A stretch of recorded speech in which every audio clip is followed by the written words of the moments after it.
El senador vallecaucano Alexander López analiza a esta hora aquí en El Ventilador los puntos débiles de los primeros 6 meses del mandato del gobierno Santos. ¿Cómo ve usted desde el Senado de la República esta relación región con el gobierno nacional del presidente Santos? Estos decretos de emergencia invernal no se han referido de manera directa a la tragedia de más de 4 millones de colombianos que producto del invierno están hoy damnificados en el país.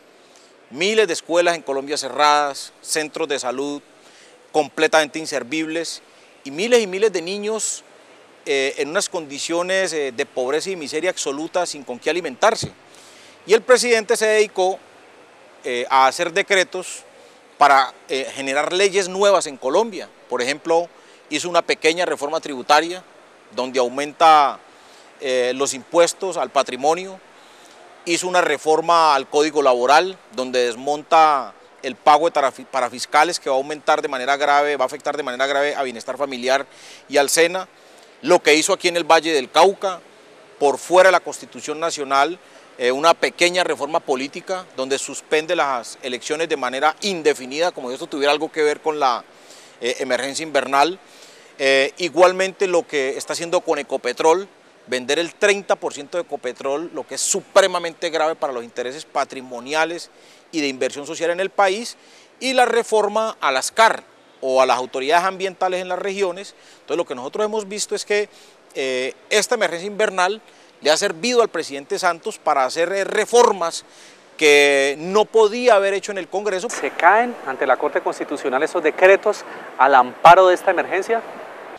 A ver, lo cierto es que el Congreso no ha cumplido los requisitos al votar estos decretos de emergencia. El decreto madre, por ejemplo, se votó sin el lleno de los requisitos. No habían 150 congresistas.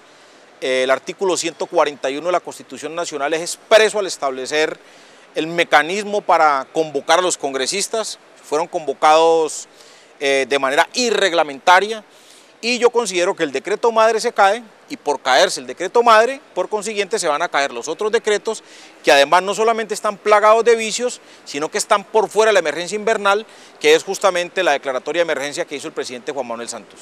Plan Nacional de Desarrollo y el Departamento del Valle del Cauca y esta nueva conformación de la región Pacífico de Colombia. Mire, estamos frente a un Plan Nacional de Desarrollo donde ya estamos viendo sus alcances. En primer lugar, los colombianos deben saber que este plan de desarrollo tiene una inversión cercana a los 600 billones de pesos. 600 billones de pesos que en su gran mayoría, estamos hablando de cerca de 200 billones de pesos, van a dirigirse al pago de la deuda externa.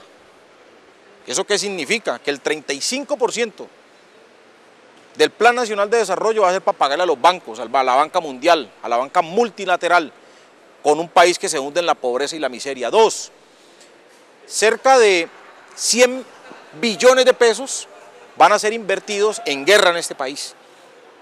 Un país que no tiene empleo, un país que tiene un déficit de 2 millones de viviendas, invertir 100 billones de pesos en guerra no tiene sentido. Ahí estamos hablando ya que casi el 50% del Plan Nacional de Desarrollo va a ser invertido en pago de deuda y en guerra en este país.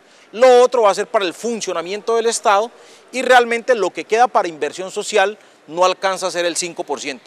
Entonces estamos ante una situación muy grave que vamos a tener en los próximos 4 años porque el gobierno nacional no va a tener recursos para invertir en la salud, en la educación.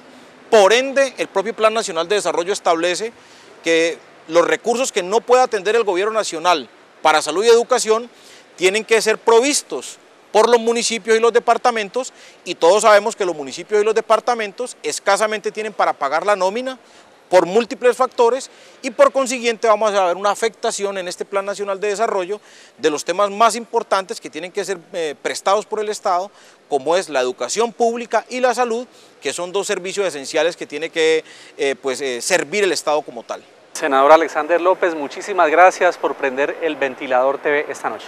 Bueno, Leonardo, muchas gracias y bueno, los invito a que estén muy atentos de este proyecto y de estos temas que comprometen de manera directa a los habitantes del suroccidente colombiano.